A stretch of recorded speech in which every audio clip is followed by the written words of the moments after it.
Hello and happy Friday. Thank you for watching this Corn Belt Regional Forecast. I'm Andrew Pritchard, Senior Meteorologist with Nutrien Ag Solutions. So we get started this Friday morning looking at the satellite picture with lightning overlaid. We've had several clusters of showers and storms making their way through portions of the Midwest into the Great Lakes. Some thunderstorms associated with a compact area of low pressure making its way through portions of Minnesota and Iowa here early this morning. Some thunderstorms ahead of that across the Wisconsin and Illinois border. This is going to be a region that we're going to be watching later today for the redevelopment of some severe storms producing primarily damaging winds across this corridor, and that is going to set up a stage here where we're watching this corridor for several repeated rounds of storms as we head through the weekend and beyond into early next week. As we look at temperatures across the region right now, it is a warm and steamy morning across a big chunk of the Corn Belt. I stepped outside to let the dog out early this morning, and it was already hot and humid out there, or maybe not hot, but it has that feeling there, 69 degrees in Champaign-Urbana, and mid-70s to be found as you head off to the west from there. So off to a summer-like start here this Friday morning, and we're going to be feeling very summer-like across a big chunk of the Corn Belt as we head into, again, the weekend and early next week. So let's look at a map here. The last 7 days of precipitation. We've been talking about, the return of thunderstorm activity across the Corn Belt. There's been some big winners over the last several days, but there have been some big losers as well. Parts of northeastern Iowa, parts of central Kansas, down into Oklahoma and Texas, the Red River Valley. Some big winners there. Some areas receiving precipitation in the order of 3 to 5 inches, if not a little bit more, but those have been rather localized events here. Otherwise, we're talking about very scattered precipitation with some folks ending up dry over the last 7 days. Other folks maybe picking up a few tenths of an inch here or there, maybe an inch or two, but with hot and breezy conditions widespread across the Corn Belt. We haven't seen much mitigation of some expanding drought here. Now, we're not sounding too many alarm bells until you head off to the southwest here, where we've got kind of an exacerbated situation here with some dryness and those hot, breezy conditions. But as we kind of talk about parts of Kansas and Missouri, we saw some expansion in this area with low-end drought beginning to crop up. Across the eastern Corn Belt, some concern here across Indiana, expanding into southern Illinois and portions of northeastern Illinois. And then across the Dakotas, we didn't see much expansion, but no real help happening up there at this point either, as drought continues to expand across that region. As we flip it over and we look at the current soil moisture anomaly, almost exactly the opposite of what we saw a year ago when we were looking at this map and seeing tons of deep green shading, everyone with that saturated soil, that deep reservoir.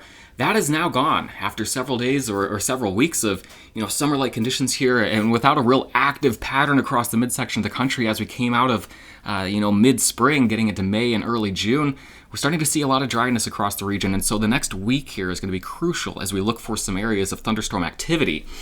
As we look here at the next week, the precipitation anomaly forecast, this is from the National Weather Service, and what I want to notice or point out to you is that we do have this area that we're going to be watching for repeated rounds of showers and storms, but look at the nature of it. Look at the spotty nature versus as you head up to the north here, parts of Saskatchewan and Manitoba, getting into the northern plains where you've got kind of that more uniform deep green color. That's because you're going to be seeing a lot more in the way of widespread evenly distributed precipitation across this region associated with more well-defined areas of low pressure. Our strong jet stream flow as well to the north, that's where we're going to see our well-defined storm systems up here producing widespread heavy rainfall. Across the Corn Belt here, the circled region, from Nebraska into Iowa and Kansas, eastward across Iowa, Missouri, Illinois, Indiana, some of these areas that we're crucially watching for some precipitation to kind of head this drought off before it gets too bad. The spotty nature is here because we'll be dealing with the frontal boundary, kind of stalled across the region that's going to be meandering from north to south, just kind of back and forth as we head through the next few days. And with weak, kind of subtle shortwaves traveling up and over the top of that, we'll see kind of daily thunderstorm clusters popping up and propagating along with their outflow in rather disorganized fashion. Again, without the very strong jet stream winds bringing in, well-defined storm systems. It's going to be disorganized, unevenly distributed. But the good news is we may have this pattern around for 4, 5, 6, maybe a little bit longer days here across the region. So as long as the boundary exists, we have hope. So let's kind of dive in. Let's look at some differences here. We've got week 1 from the GFS on the top, week 1 from the European model here on the bottom. Again, the pattern is clear, but the location is a little different. The look is a little different, still having that spotty nature. So again, at the end of the week, there's going to be some losers. There will be some big winners here, and it's going to be kind of a day-by-day situation. We do have to talk about some severe weather again today with that area of low pressure making its way this morning across the Minnesota and Iowa border, but then eastward across portions of northeastern Iowa, southern Wisconsin, northern Illinois, and then on across southern Michigan, parts of northern Indiana, and northern Ohio. We'll be under the gun for some of those kind of fast-moving line segments, producing some damaging winds at times across that region. As we head into the day on Saturday, that frontal boundary kind of sinks off to the south. We'll watch for a marginal risk for a couple strong storms from Colorado eastward all the way across, Nebraska, Kansas, Missouri, Illinois, Indiana, and Ohio. Again, we'll be watching just for that kind of disorganized pop-up thunderstorm activity as we head into the later afternoon and evening hours across that region.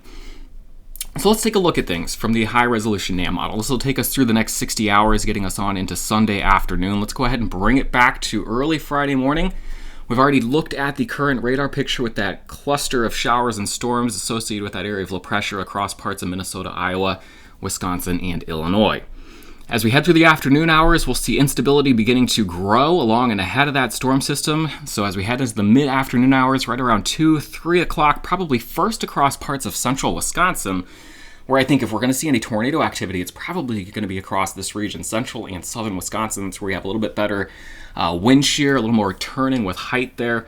As you head off to the south across portions of northeastern Iowa, getting into northern Illinois, as we head into the late afternoon, the evening, and early overnight hours along that frontal boundary, we'll be watching for more of a linear mode to those storms. And the reason for that is we got this east-west oriented boundary. The wind shear in the upper levels of the jet stream here is going to be parallel with that, running from kind of east to west, broadly speaking. And so a situation like that with the deep layer wind shear parallel to our frontal boundary usually leads to a linear storm mode here, and that is what we expect across that region. So damaging winds going to be the main threat, but also some locally heavy rain going to be possible across this region as perhaps we end up with some training thunderstorm complexes as we head into the evening and the overnight hours. So let's take the drawings off. Let's head into the overnight. We're already at 11 o'clock now on this forecast model, watching for those thunderstorms to slowly drift off to the south across portions of Illinois, Indiana, and Ohio before weakening during the early morning hours. We'll probably see a little break here as we head into the mid-morning hours on Saturday. A lot of people waking up pretty dry, but we'll have frontal boundaries, or that frontal boundary, along with outflow boundaries, some residual boundaries left out or left by those thunderstorms during the overnight hours, and that's what we'll be watching to flare back up. Remember, we have that marginal risk extending across basically this entire region from Colorado all the way into the eastern Corn Belt, and we'll be watching that region for those scattered storms as we head into Saturday afternoon, Saturday evening, and Saturday night. As we head into the day on Sunday, that frontal boundary is going to just sort of orient itself from northwest to southeast across this region. We'll once again be watching for thunderstorms along it. So total precipitation between now and midday on Saturday. Again, a good dose of the central Corn Belt here into the eastern Corn Belt. Going to be seeing that scattered thunderstorm activity. So again, between now and Sunday, some folks in this region are going to end up with 1 to 2 inches of precipitation. Other folks may end up being completely missed between now and Sunday morning. But we can see the boundary reveal itself when we look at dew point temperatures here, just kind of running this into Saturday and Sunday. You see it kind of beginning to orient itself there as it freezes on Sunday morning. The warm front, stationary boundary, or whatever you want to really call it, kind of sitting right in this region. And it's as we take subtle jet stream flow over the top of that this frontal boundary is just going to be meandering back from the north to the south as we head through the next several days into early next week. So here's a look at the jet stream flow. Again, just subtle little ripples across this region running along that frontal boundary. Meanwhile, the organized jet stream flow well off to the north across the Canadian Prairie, across the Dakotas at times. That is again why we end up with widespread heavy precipitation across the prairie, with disorganized opportunities for precipitation across the Corn Belt. So let's go ahead, let's look at the European model precipitation forecast, and again, we'll just kind of let this hit play first, focusing on this region here, watching for the repeated development of those showers and storms. Now, the tricky part is you watch each model run come in every 6 hours. We get a new one of these runs, and the location of each thunderstorm complex each day is a little bit different, and that's because it's a bit of a butterfly effect situation where we don't know exactly what's going to happen tomorrow, exactly where those initiating boundaries for the thunderstorms will exist. until today's thunderstorms happen. And we see where those boundaries get left out because, if we don't have storm cluster A develop today, then we can't have outflow boundary A for those thunderstorms to develop on tomorrow. So let's go ahead and jump back to today. We'll watch those thunderstorms popping up as we head to the afternoon and evening hours, producing maybe some damaging winds, locally heavy precipitation across portions of Iowa, southeast Minnesota, Wisconsin, and Illinois during the evening hours tonight. Those will slowly sink off to the south as we head to the overnight, beginning to weaken as we head into tomorrow morning. As we head into Saturday afternoon and evening, watching a big corridor from parts of eastern Colorado all the way into the eastern Corn Belt for additional thunderstorms to develop. And then as we head into Sunday, this is when kind of our broader pattern starts to take shape. And again, it is this frontal boundary kind of oriented from northwest to southeast, stretching up into the Dakotas. Meanwhile, we've got kind of this fast jet stream flow across this region, areas of low pressure developing across the Canadian Prairie and across the Dakotas, and that's what kind of helps us meander this frontal boundary back from north to south. It'll also be aided by outflow from each of these thunderstorm clusters that pops up. So I'm spending a lot of time telling you that the details are unclear, and so we maybe should just kind of plow through into early next week. Here we are into Sunday, into Monday, Tuesday.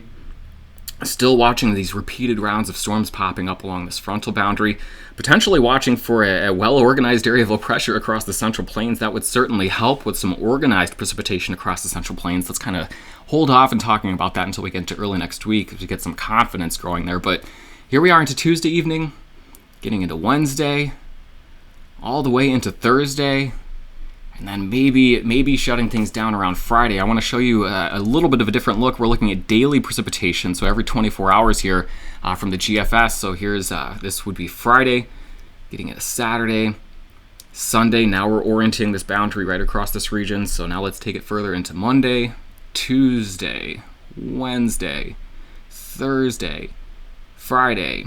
And then maybe losing some confidence here as we get into Saturday and Sunday, obviously getting into days 9, 10, and beyond. They're going to have very low confidence. But I guess my message to you is as long as this frontal boundary is here, while you may not get hit every single day, we've got hope. As long as the boundary's here, we have hope that will pop up these thunderstorms and bring a little bit of relief to these regions. The longer we can keep this boundary here, the more that we're going to start to mitigate the early dryness here and get most people a good drink here. So that's something that storm chasing friends and I talk about when we're kind of looking for any sort of hope for a good thunderstorm to pop up. And we actually spell it HOAP because it's kind of not really a true hope, but it's just, we'll keep that frontal boundary here and keep those chances for storms to pop up and hopefully mitigate some of this early dryness. Another way to look at this, our thunderstorm index here, again, just watching things stall out right across this region. And again, it's along that transition between the very unstable air mass to the south and the cooler air mass just off to the north. Let me find a good example here. We'll get it to around Tuesday, Wednesday. It's right along this boundary that we're going to see those showers and storms popping up each and every day as we head into early next week. So the European ensemble model, the probability of 1 inch or more of a precipitation accumulating between now and next Friday. We see the orange and the red shading there. That means better than 70, 80, maybe 90% probability. And again, right along that stalled out frontal boundary from the Dakotas across portions of Minnesota, Iowa, eastern Kansas, Missouri, into Illinois, Indiana, and perhaps the Mid-South as well, Kentucky and Tennessee. As long as that boundary is here, we've got daily hope for those clusters of showers and storms.